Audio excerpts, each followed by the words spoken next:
Well, good afternoon, everyone. I was weak and infirm. Let's try that again. Good afternoon, everyone.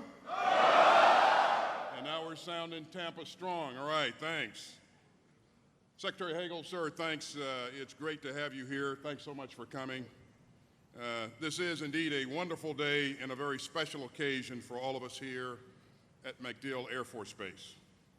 And this is a sharp-looking crowd. It's great to see all of you, and for the Secretary and I, and certainly the President, to be able to spend a little time with you. There's no question that you are among America's finest soldiers, sailors, airmen, Marines, Coast Guardsmen, and civilians. And over the past 13 years, in particular, you have played a central role in the defense of our country and our interest around the globe. Indeed, I had the privilege of serving alongside many of you in combat in Afghanistan and Iraq, and I watched you do remarkable things, selfless things, on behalf of the people of those countries and in support of one another. And so you have much to be proud of, as do your families. And make sure that when you get home tonight, you deliver that message. Please let them know that we are grateful for their service and for their sacrifices, and that we are all very proud of them. Our nation and our military have been extraordinarily busy over the past decade plus. And whether you work at CENTCOM or SOCOM or the 6th Air Mobility Wing or in support of other units and elements associated with these commands, much of your focus and efforts have been directed at tough areas of the world where there is tremendous chaos and volatility and conflict. And what happens in those areas, good and bad, can and does have an appreciable impact on the security of our homeland and on our interests and the interests of our partners and our allies. And so what you do each and every day matters. Indeed, your efforts and the sacrifices that you make are incredibly important and very much appreciated. And you should know that all of our leaders, to include those who work at the most senior levels of our government, recognize your hard work, and they are grateful for your service. And they are committed to making sure that you have what you need to get the job done and to get it done well, and to do it as safely as possible. We are all very appreciative of the President and the First Lady's strong support of our troops serving around the world and their families. And certainly his presence here today is a testament to how important you are to him and how important you are to our country. And it acknowledges the critical role that you will continue to play in our efforts to counter our adversaries and to secure our interests around the globe. And now I know this crowd is ready and able to give our special guest a very warm Tampa welcome. And ladies and gentlemen, it is my sincere privilege and honor to introduce the 44th President of the United States and our Commander-in-Chief, President Barack Obama.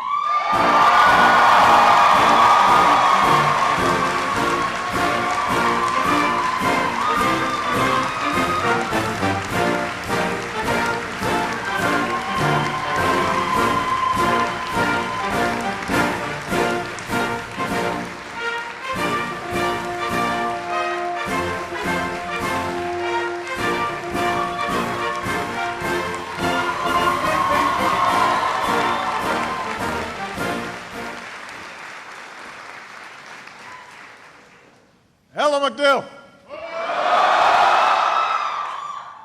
I want to thank General Austin for his introduction. Lloyd, for your exceptional leadership. Were you about to sneak off the stage? Yes, sir. Go ahead. Yes, sir, I was. Yes, sir. It's better when Lloyd's not standing next to me because I don't look small. General Austin has done such extraordinary work, both commanding our forces in Iraq, today as the commander of CENTCOM. I want to thank somebody else for his own lifetime of service to America, first as a soldier who fought in Vietnam, now as our Secretary of Defense, Chuck Hagel. Give it up for Chuck.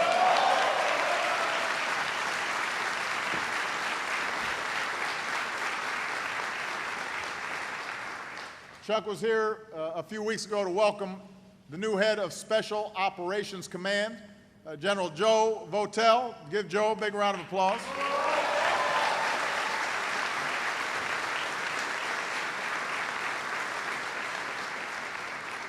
For those of you who don't know, 13 years ago, Joe led his team of Army Rangers as they jumped into Afghanistan to establish our first base there by jumping out of the plane alongside them. So Joe is a tough guy, and he knows what he's doing, and I can't think of somebody who's more qualified to head up our special forces, and so we want to thank Joe for accepting this assignment. Your member of Congress, Kathy Castor, is here. Give Kathy a big round of applause. There she is right there.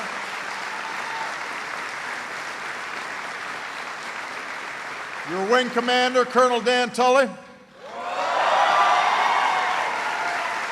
Your senior enlisted leaders, Command Sergeant Major Chris Greca. Command Sergeant Major Chris Ferris. Chief Master Sergeant Matt Lusson.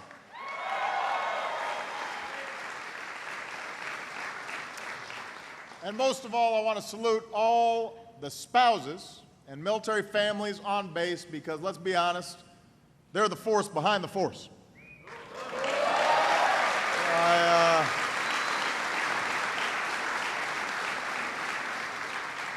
I spent time with some of them last night, and it's clear why our military is the finest fighting force in the history of the world, and it's because our military families are serving right alongside you.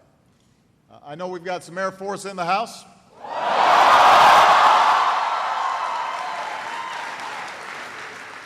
It's great to be at the home of the 6th Air Mobility Wing, 927th Air Refueling Wing, CENTCOM, SOCOM. We've got some Army here, Navy, Marines, Coast Guard.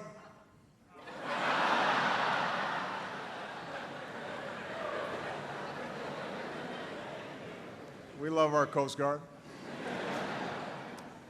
Now, I'm not here to give a long speech. What I really want to do is come down and just shake some hands. I just received a briefing from General Austin and met with your commanders. Met with representatives from more than 40 nations. It is a true team effort here at MacDill. And I came here to say the same thing that I've been saying to troops on bases across this country, around the world, and a few months ago in Bagram, and that is thank you. On behalf of the American people, I want to thank all of you for your service. I want to thank all of you for your sacrifice. I want to thank you for your commitment to each other and your commitment to our country. As your Commander-in-Chief, I could not be more proud of each and every one of you. For nearly 75 years, the men and women of MacDill have lived a commitment to airmen, mission, and community. You've supported our troops through each generation of challenges. And as home to both Central Command and Special Operations Command, you have shouldered some of the heaviest responsibilities in dealing with the challenges of this new century. For more than a decade, ever since that awful September morning 13 years ago, ever since Joe and his Rangers took that jump a month later, you and all our men and women in uniform have borne the burden of war. Some of you, our quiet professionals, our special forces, were among the first to go. When the decision was made to go into Iraq, you were there. When we refocused the fight back to Afghanistan, you were there. You have served with skill and honor and commitment and professionalism, and some of you carry the wounds of these wars. I know some of you lost friends. Today we remember all who've given their lives in these wars, and we stand with their families, who've given more than most Americans can ever imagine, and we honor those sacrifices forever. But here's what I want every single one of you to know. Because of you, this 9/11 generation of heroes has done everything asked of you and met every mission tasked to you. We are doing what we set out to do. Because of you, Osama bin Laden is no more. Because of you, the core al-Qaeda leadership in Afghanistan and Pakistan has been decimated. Because of you, Afghans are reclaiming their communities. Afghan forces have taken the lead for their country's security. In 3 months, because of you, our combat mission will be over in Afghanistan, and our war in Afghanistan will come to a responsible end. That's because of you. You and our counterterrorism professionals have prevented terrorist attacks. You've saved American lives. You've made our homeland more secure. But we've always known that the end of the war in Afghanistan didn't mean the end of threats or challenges to America. Here at MacDill, you knew this and have known this as well as anybody. You played a central role in our combat and counterterrorism operations.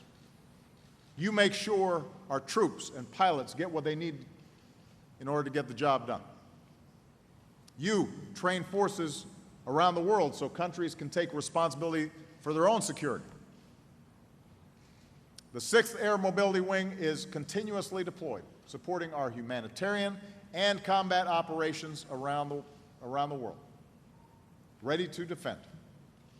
And your work is as vital as ever. Because in an uncertain world full of breathtaking change, the one constant is American leadership. In a world where technology provides a small group of killers with the ability to do terrible harm, it is America that has the capacity and the will to mobilize the world against terrorists, including the group in Syria and Iraq known as ISIL. Our intelligence community, as I said last week, has not yet detected specific plots from these terrorists against America, but its leaders have repeatedly threatened America and our allies, and right now, these terrorists pose a threat to the people of Iraq, the people of Syria, the broader Middle East, including our personnel, our embassies, our consulates, our facilities there. And if left unchecked, they could pose a growing threat to the United States. So last month, I gave the order for our military to begin taking targeted action against ISIL. And since then, our brave pilot and crews, with your help, have conducted more than 160 airstrikes against these terrorists. Because of your efforts, we've been able to protect our personnel and our facilities and kill ISIL fighters and given space for Iraqi and Kurdish forces to reclaim key territory. They've helped our partners on the ground break ISIL sieges, helped rescue civilians cornered on a mountain, helped save the lives of thousands of innocent men, women, and children. That's what you've done. Now, going forward, as I announced last week, we're going to degrade and ultimately destroy ISIL through a comprehensive and sustained counterterrorism strategy. And whether in Iraq or in Syria, these terrorists will learn the same thing that the leaders of al-Qaeda already know. We mean what we say. Our reach is long. If you threaten America, you will find no safe haven. We will find you eventually.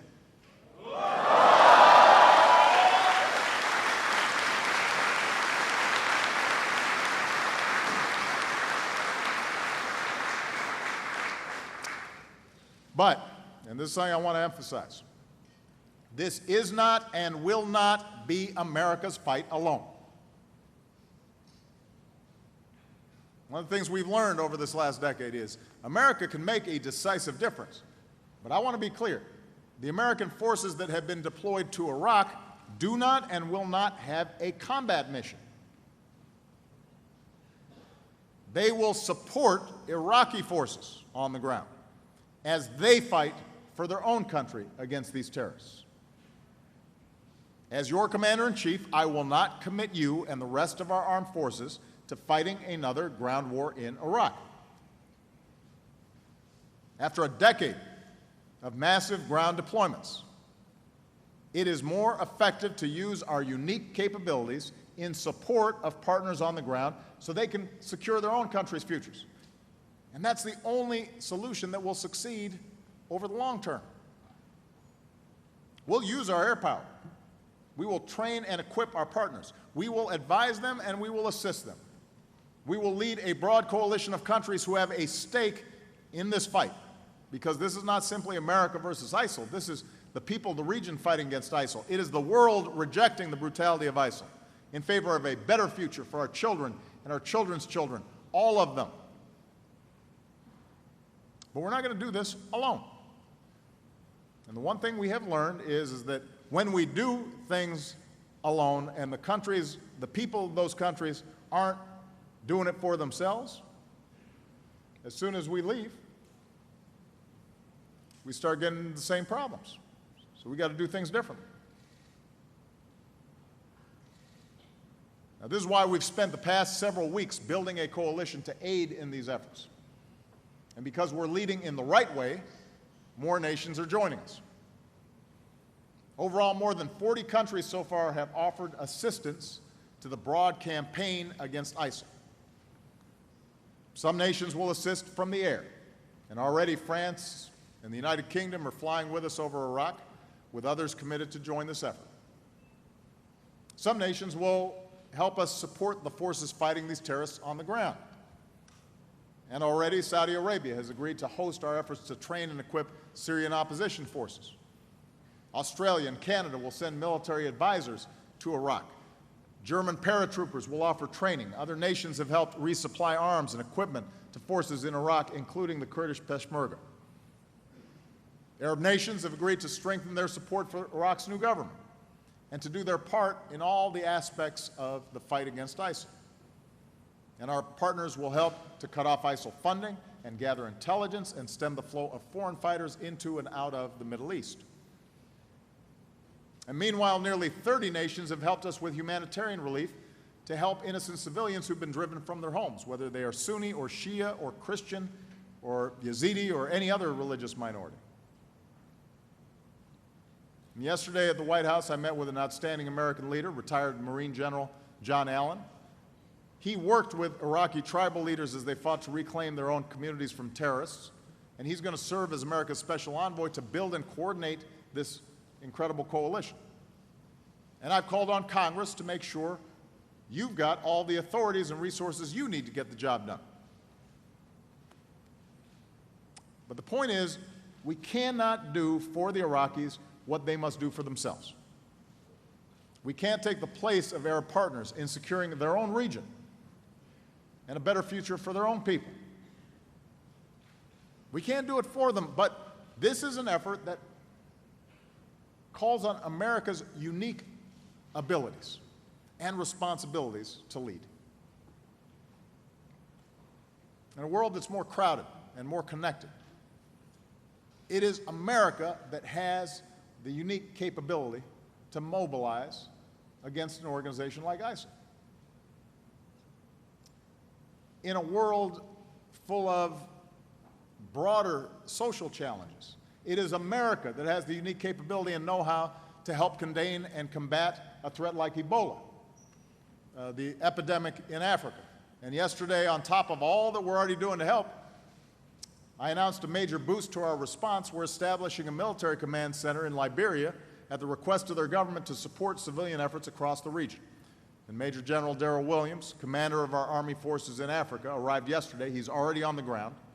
And our armed forces will bring their unique, unrivaled expertise in command and control and logistics and engineering, including creating an air bridge to get health workers and medical supplies into West Africa faster. And obviously, in all our efforts, the safety of our personnel will remain a top priority. In the nation of Liberia, one person who heard this news yesterday was reported to say, "We have been praying to get the disease wiped out of our country, so if the coming of U.S. troops will help us get that done, we will be happy." And that's the story across the board. If there is a hurricane, if there is a typhoon, if there is some sort of crisis, if there is an earthquake, if there is a need for a rescue mission, when the world is threatened, when the world needs help, it calls on America. Even the countries that complain about America, when they need help, Who do they call? They call us. And then America calls on you. To all the servicemen and women here and around the world, we ask a lot of you. And any mission involves risk. And any mission separates you from your families. And sending our service members into harm's way is not a decision I ever take lightly. It is the hardest decision I make as president. Nothing else comes close. I do it only when I know the mission is vital to the security of this country that we love. I do it only because I know that you're the best there is at what you do. And frankly, there just aren't a lot of other folks who can perform in the same ways. In fact, there are none. And there's some things only we can do. There's some capabilities only we have. That's because of you, your dedication, your skill, your work, your family supporting you, your training, your command structure. Our armed forces are unparalleled and unique. And so when we got a big problem somewhere around the world, it falls on our shoulders. And sometimes that's tough. But that's what sets us apart. That's why we're America. That's what the Stars and Stripes are all about. And between war and recession, this has been a challenging start to this new century. We've been busy.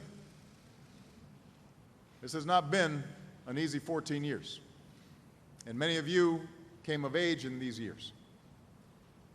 But I want you to know, as I stand here with you today, I'm as confident as I have ever been that this century, just like the last century, will be led by America. It will be and is an American century. At home, we're bouncing back, better positioning ourselves to win the future than any nation on earth.